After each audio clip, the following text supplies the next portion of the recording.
My name is Zena Bricky and welcome to my YouTube channel. In case you are new here, I'm a young adult fiction author and I just finished watching the premiere of Big Brother All-Stars and oh my goodness, this season is going to be interesting. If you guys haven't watched my previous video, I went through the entire cast, so I'm not going to really talk about necessarily every single specific person. But I want to cover a few things in this video about the premiere. The first and foremost thing being, it was definitely awkward. I think it's a show that really relies on things happening not live, things like the doors not opening to the have-not room, contestants not getting quiet because they only had a few seconds to say hi to each other before moving on to the next group of people being brought down the steps, things like that. So that was a little awkward. And I watched Big Brother Canada this past season where the second half of it, maybe like the last like 2-3 weeks, Arissa was in studio by herself and then Arissa was eventually at home and they figured out how to cut away. They cut away so there wasn't like Big Brother silence on stage, you know what I mean? They didn't figure that one out. Obviously this is going to be one, like this is the first time of very few times where this will be a thing, obviously on like eviction nights, whatever. They need to put a track in or something, like just do something, and different kind of things go wrong, like that's understandable, but there just seemed to be so much like dead air time. It was a lot, so that was definitely a little bit weird. But the big thing I want to talk about in this video, I'm gonna get to some of my favorites. I'm gonna talk about who I really love in this cast, although I did talk about that a little bit in my last video. The thing I really want to talk about is how unfair the first comp was. Like, as the episode went on, I got more and more frustrated with the first comp. Basically what happened is the contestants came in groups of 4, or the house guests, and they had to play a game and then use like one of those big, huge mazes where they have to like maneuver the whole board. A very classic BB comp. But the thing that really made me mad about this was both times that the girls went, so it was like group 1 and group 3, they had to get the ball to go to the very farthest side of this puzzle board, whereas the guys didn't have to go that far. So both of the guy groups had 2 people make it through, and the first 2 people to finish made it to the HOH comp. Only 1 girl made it each time, which meant rather than have 8 people go head to head, we only had 6. And I know people could say like, oh, well, that's just how the game works. Like, you should have just figured it out. You should have won. People had uneven and unequal, like, game rules. Rather than have every single person try to find the same item in the rooms and get it to the same place on the board, they had all of them go to different places. But groups 1 and group 3, which happened to be the 2 girl groups, didn't have they had a disadvantage because they had to go a lot farther and work the board a lot harder. And I don't think that's particularly fair. And I'm not saying that the girls couldn't do it. Obviously, we had 2 girls that did it, that made it, that succeeded. But I don't think that was fair, that there was not a level playing field for this game in general. I also think no matter who would have made it, that Cody still would have won. Cody beasted that HOH comp. So spoiler alert if you guys haven't watched the episode, Cody's HOH. I don't think anyone else would have beaten him, period. I was surprised how close Ian came on his attempts. Like, he really made it through like the first half of that Star Stepper game really quick, like super good, did a great job, thought he had it. But yeah, like no one would have beaten Cody. The problem is that there wasn't a fair chance to get to that point, and that's where I have a problem with the game. And if it had been the guy groups that had less people, it still wouldn't have been okay, because like this should be about everyone having an equal fair shot. Like, I think about in BBOTT where they did a competition with mirrors and they had to like refract light and make a laser hit a certain point, and the mirrors broke, and it was unfair that certain competitors didn't have proper working materials for a timed competition. So they their time was like terrible. They could barely get it finished. And then they found out the mirrors were broke and they had to do a repeat of the competition later on a level playing field. I understand it was a live moment, live whatever, but I think like, CBS needs to do better next comp. They definitely do, because this wasn't fair. It just wasn't good across the board, and I don't want to see that again in comps, for sure. I think what made it stick out to me so much was just how continuously awkward the competition continued to be, and I think doing a live move-in was a bad idea. It really was. I think they could have had the house guests move in first thing this morning and given us a recap. I would have been okay with that. Instead, we had a live move-in, and it just wasn't great. It wasn't great. But now I want to talk a little bit about some of my favorite people that are in the house, and I will be doing prediction videos. I do 2 prediction videos every season. The first one that I do is I actually have a, like, shark bowl. It's, like, for, like, popcorn or whatever, and I put everybody's name in that, and I pull names, and I see what Sushi, my shark, picks as the winner. And I do this for, like, cheerleading competitions and stuff, too. It's just my, like, fun way to be like, come on, it's a crapshoot, and, like, as the saying goes, with Big Brother, expect the unexpected, you know. The other thing, though, that I'm going to do is my actual predictions, where I talk about who I think realistically is going to go home and when. I'll do some videos of those coming up. But right now, I just want to talk about some of my favorite people that are back in this game. Before I get to that, though, really quickly, I'm going to actually send it over to my friend Bobby. Him and I chat literally nonstop. Like, all we talk about is Big Brother. It is crazy. We literally spend like 3 months of the year where it's like just Big Brother, Big Brother, Big Brother, Big Brother, Big Brother all the time, sharing our thoughts on, like, different competitors and, like, competitions and who's winning, who's doing what, all that. And so this summer this season, I guess, it's not really summer for very much longer, he's going to be popping in on some of my videos to share his thoughts and opinions that are definitely, in some cases, going to be very different than mine. So let's throw it over to him. He's going to share with you guys his thoughts on kind of his favorite competitors and that kind of stuff, and then I will share with you guys who I particularly am happy to see back in the house. So take it away, Bobby. Hey Dana, Bobby here, just chiming in with my thoughts on my top 4 favorite all-star players I'm most excited to see play. These aren't necessarily my final 4 pick. These are just the 4 I'm most excited to watch. First up is Ian. I loved Ian last time. He's, adorable. He's dorky. First time that kind of player won as well. And always root for him. He's just such an underdog, and he does so well. I'm excited to see what kind of strategies he'll use this time around, and if he'll become the first person to win it twice. Second person is Christmas. I love Christmas. I know there's a lot of hate for her online, but you got to respect her game. She played the entire thing last time with a broken leg and finished in the top 3. And they didn't go easy on her. She had to do the same games as everyone else. She didn't get alternates. And that's impressive, and I just can't wait to see what she does at full health. It's going to be great. Third is Redhead Nicole. Nicole A. There's 2 Nicoles playing this year. Redhead Nicole from last year. She doesn't win a lot, but she has so much heart and so much tenacity. She goes 100% in everything, and she wants to play. She wants to be there, and she wants to prove herself, and you got to respect that.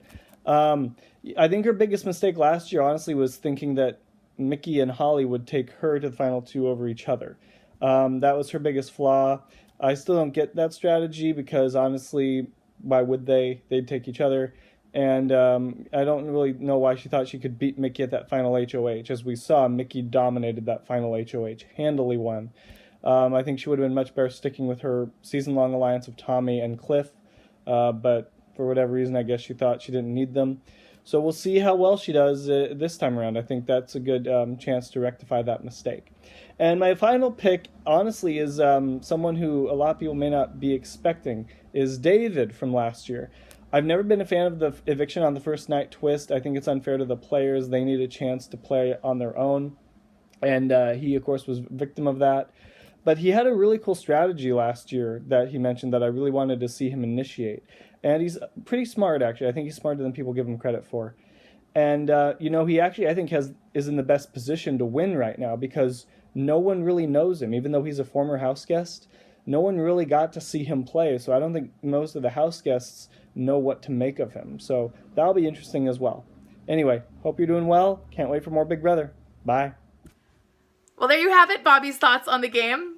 I'm not going to lie, though. I haven't watched his video yet. He's filming his as I'm filming mine to put together and edit. So I'll share my thoughts on it later, I guess. I don't know. What I do know is that this season is really, really, really, really, really, really hard for me to pick a favorite because there are so many of my past favorites. When I first started watching Big Brother, Janelle and Kaysar were two of my favorite players. I was completely obsessed with them, both for their regular season and for All-Stars. When Janelle came back, I was super excited for her. She maybe didn't play the same game that I was hoping she would, but like whatever. So we have like two people straight away that like I have loved since the very beginning of this game. Like they were the first season I watched, period. So it's pretty huge that they're back in this game, both of them together. Like I just wish that like Howie was there and then it would be like complete. Oh my gosh. But anyway, those two are people that I just absolutely love. But then more recently, we have a lot of other players that I love. Like Nicole Franzel is my all-time favorite female player. It used to be Janelle, became Nicole. I absolutely love her, and she is someone that if I don't think I have those videos anymore. I think it was from my old channel. I'll have to look and see. But her season, her second season, because she was on 16 and 18. On 18, I said in a predictions video, Nicole's going to win. And everyone was like, Nicole's not going to win. Like, sorry, you're not that smart. Nicole's not going to win. And they like just put me down, and told me I was wrong. And then Nicole won, and I was like, do you guys remember how I predicted that like weeks and weeks and weeks ago and everyone said I was dumb? Hello? Like, I knew I had complete faith in her playing the game. This year, it's not that I don't have faith in her, it's just that there are so many heavy hitters. So I definitely want to see Nicole go far. Do I think that she has what it takes to go the entire way? I don't know yet. I really don't. I do not. Because we literally have someone else from her season that has proven to be a threat, and that is Cody. Cody is absolutely amazing. He finished in second place to Derek, was in an alliance with Derek. Like, I think realistically, Cody, Nicole, and Davon, if those three of them team up, they could make it super far. And I think realistically, they're going to pull in someone like Bailey, maybe Danielle, and possibly one of the other guys, and they're going to be unstoppable. If they pull in Tyler, it's over. It is over. Because we also have Tyler in this game, who, and I have said this before, and I will always say it, when I first saw Tyler, I was like, this kid's dumb, kick him out of the house. And then like a week and a half later, I had to like eat my words and be like, you guys, I'm sorry. I apologize, because he's like amazing, and I absolutely loved him on his season. I'm so glad he's back. I can't wait to see him play this game. He's so much smarter and better at this game than people, myself included, gave him credit for, and I can't wait to see him play. If he happened to get into an alliance with like Cody, with Nicole, season's over. Like, it's done. Like, period. Like, it could be insane. And I think that's what this season's really going to come down to. Like, you know, they're talking about these twists and turns, and there's hidden rooms and secret powers and blah, blah, blah, blah, blah. It's classic Big Brother. Like, I love it. I literally love it. But I think it's going to be alliances and who forms an alliance early on, because they've all done it. They've all had alliances. They've double-crossed, or they've watched their friends get double-crossed. And I think in an all-star season, it's going to be about who's your ride or die, and who is in your crosshairs, because you're going to take them out left, right, and center. I also have to say that I am very excited that other Nicole came back. I just refer to her as other Nicole. I should probably not. Like, redhead Nicole? I don't know. Jersey Nicole? I love her, though. She is such a sweetheart, and she was one of the very few redeeming qualities in her season, and I'm really excited to see what she does. I think her gameplay is going to be very interesting. I think if she can find the right alliance, that would be good. I could see her and Ian teaming up.